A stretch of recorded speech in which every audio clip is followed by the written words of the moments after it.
Hello everyone.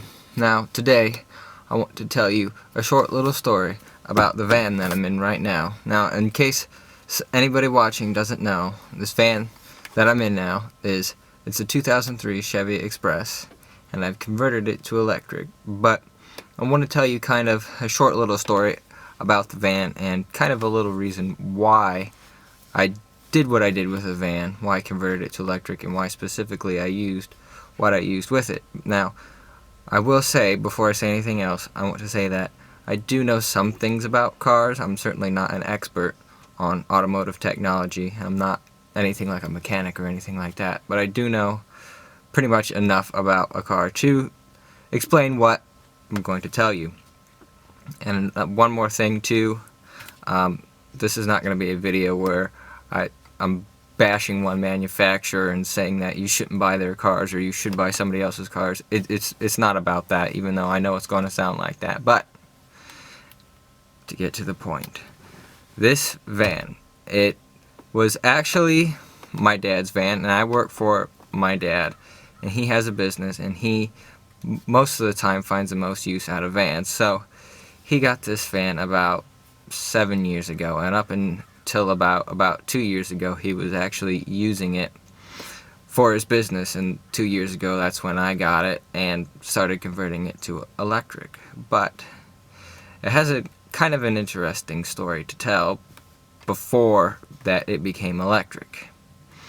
So we got this van, and if I'm not mistaken, it had something like 100,000 miles on it, maybe, if that, even not that much really in comparison to the life of these vans. Some go up to 1,000,000 miles on it, but I'm getting off track. Anyway, when we got this van, the first thing that we noticed about this van was that it used brake hardware like crazy. It would eat brake shoes left and right, and we'd always have to be replacing them, the brakes or the brake rotors. And of course, naturally, of course, we thought, well, maybe that's a big van, that's to be expected, right? There's nothing we can really do about that. That's just life. But then it started doing more wacky things, like some things that are kind of unexpected. Like, for example, the computer would just do completely weird things. The ABS would engage it for all the wrong times and all the wrong reasons, even if the wheels weren't slipping. And sometimes all the idiot lights would go off for no apparent reason, and it was the weirdest thing. You'd actually have to take the key out of the ignition, open the door, and then shut it again, and then start it back up again, and that would make it all go away. And that was really wild, and we didn't really know what was up with that, but it just kept getting weirder and stranger as it went along. The engine, for whatever reason, in this van would always just stall. It didn't really matter what you were doing, even if you had it like in neutral, it would just stall for no reason. And the more time that we spent with this van, the more we realized this is a weird, crazy, cheap van. And I don't really like to say that about this van, because I like this van, but it is an incredibly poorly built van.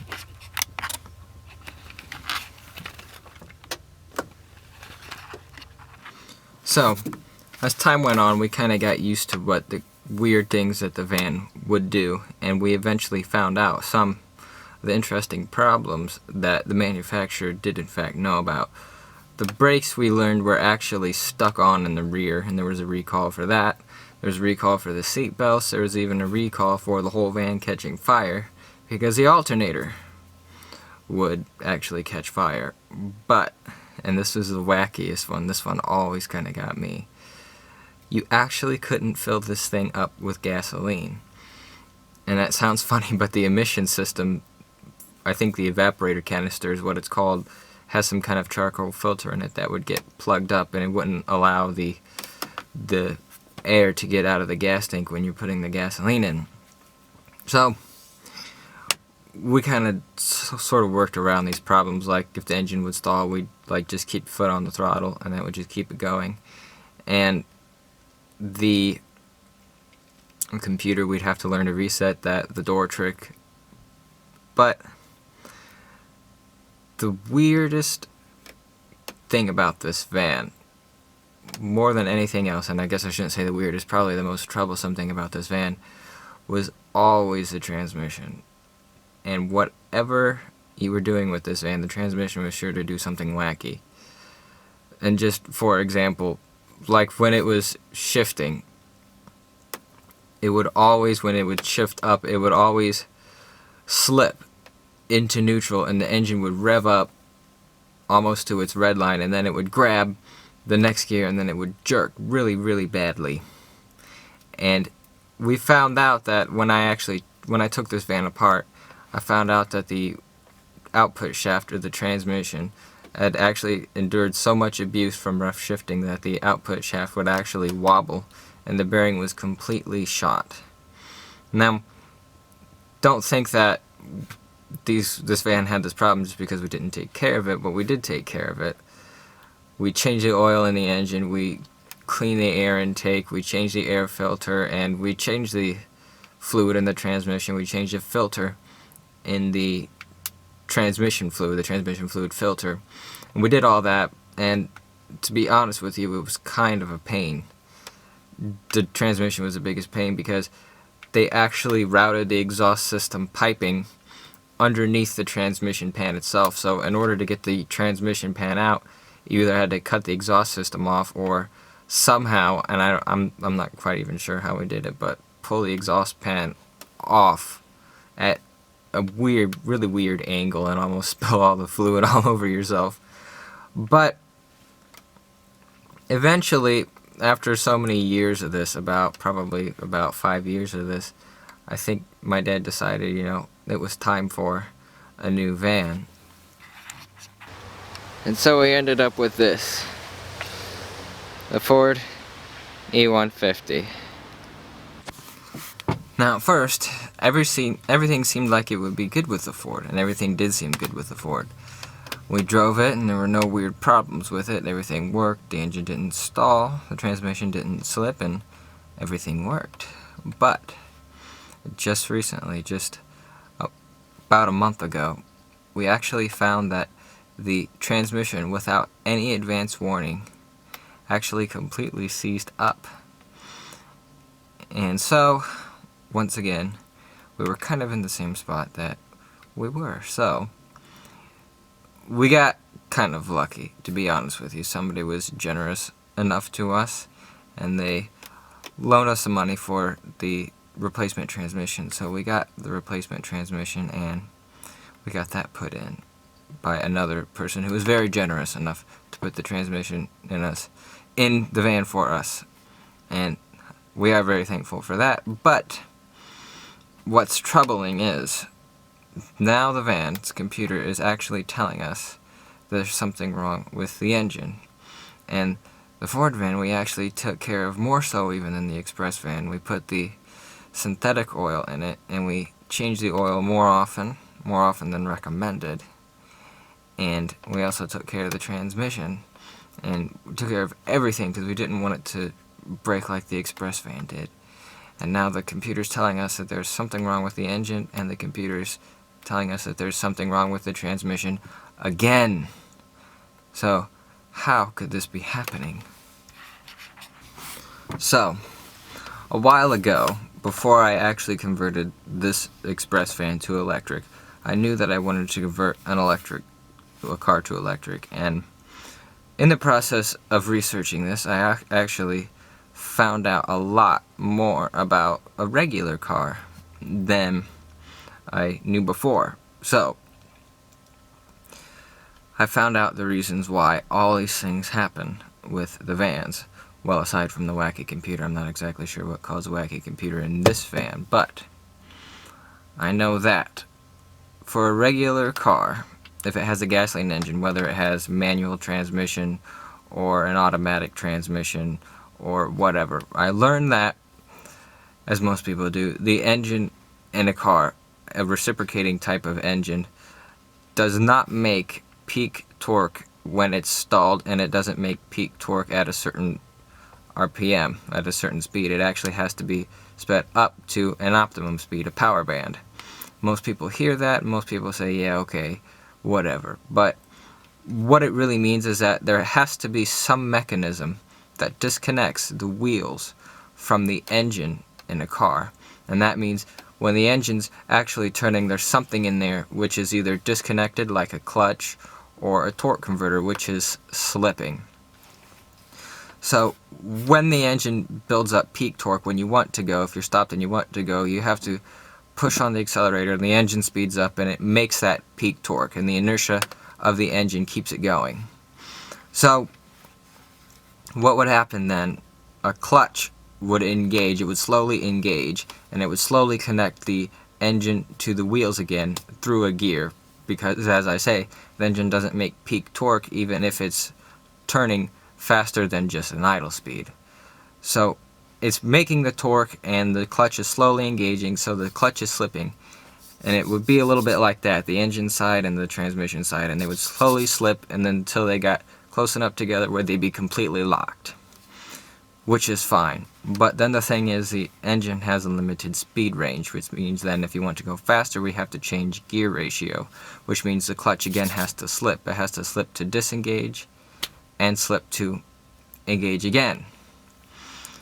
And if you are a skilled driver, you can do that pretty well with a manual transmission, as I've learned. But with an automatic transmission, you have a computer that does all of that for you. But what gets worse about this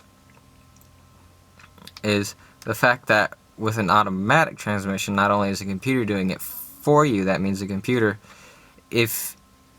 will decide that if you are like on a hill, for example, and you let off on the throttle, it will shift up, and then you put back on the throttle again, it'll shift back down.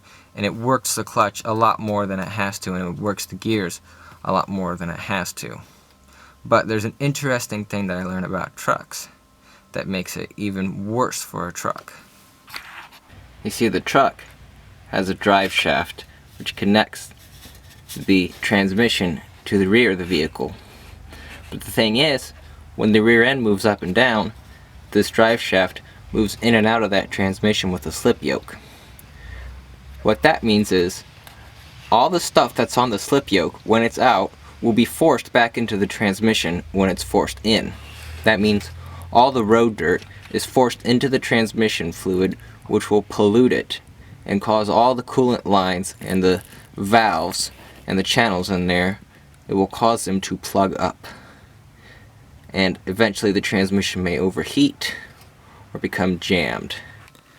So, as I learned, it's kind of inevitable, all the problems that we have with the vans, because they have the automatic transmissions and they get the clutch wear in them, and they also get the drive shaft, which when it moves in and out, all the stuff from the road, the nasty stuff, gets into the fluid, the hydraulic fluid for the transmission, and it pollutes it. And of course, as I said, that's one of the reasons we converted this one to electric. So with electric, we've got the benefit of the peak torque on the motor at 0 speed, and that means we don't have to have the transmission. That also means we're not going to be having the problems with the gasoline engine stalling or anything like that, and of course then we won't have to put gasoline in it, we won't have to worry about those air filters and changing that oil. But because this van has an AC motor in it and a controller with torque control, that means we can do a few other things with it. We can have regenerative braking, which will fill up the battery pack when we go to slow down instead of heating up the brakes, which saves on the brake life. And it also has a DC brake. That means that it won't roll down a hill. If we take our foot off, it'll hold it for us, and it can hold going up a hill, and that greatly saves on brakes as well. And it also makes it easier to get going again once you're on a hill, so that you don't have to hold one foot on the brake and then one foot on the throttle. So, I'm going to show you just a little short driving clip showing a few of those things, and I may do some more talking and some more explaining as we're driving. So, stand by. Okay, so we're driving the van again, and like I say, this van is wacky, but one of the wackiest things it was wacky in the snow particularly. It would slide all over the place, but now that it's converted to electric, we have regenerative braking, but not only that, we have the DC hold braking. That means it will hold on a hill as we're going downhill now, and we will not have to use the hydraulic brakes. So right now it's in speed mode, which means it tracks the speed of the motor, and if we tell it to go 0, it will slow down and stop, and it will hold at 0, and we will not have to use the hydraulic brakes.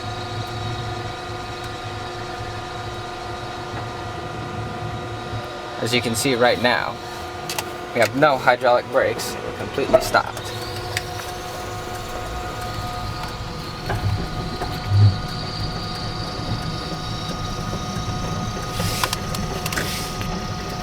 And because it has more precise torque control, even though we're in the snow and going up a hill, we will not spin the wheels at all. And we are fogging up bad.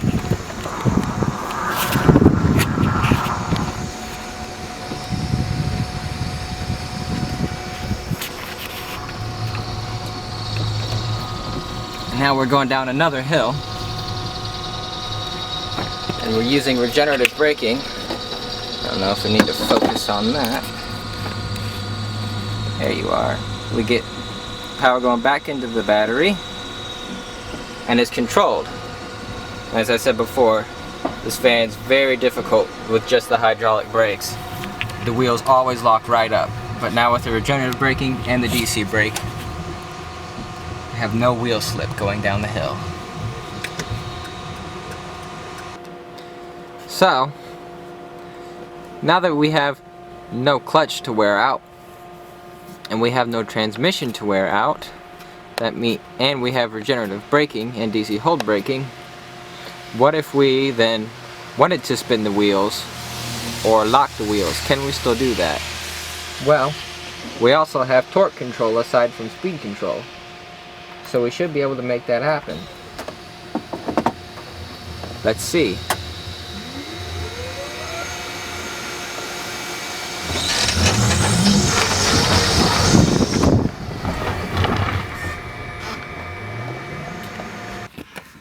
Well guys, it got dark, it's getting late. Video kind of didn't turn out the way I wanted it to, but I just want to say a few more things. So far this van has been a work in progress, but I will say that I think that everything is better about it. It uses far less gas. I mean, you realize it would take about $150 to fill it up right now, so we're not using any gas, and so it's far cheaper. That's what I really mean to say, far cheaper. No transmission to wear out anymore, we don't have to worry about that. I took off the ABS, the regenerative braking is perfect, the wheels don't slip, and the van is constantly changing with its electrical system. It's got a different heater now, a different motor controller now. Had a small accident with the other one, but I am glad that I did, because now I got one with direct torque control. So if you want to do an electric car with an AC motor, definitely get something with direct torque control or some kind of vector control. You will be glad that you did. And one of these days, hopefully I'll be able to show you this thing spinning around properly in the snow.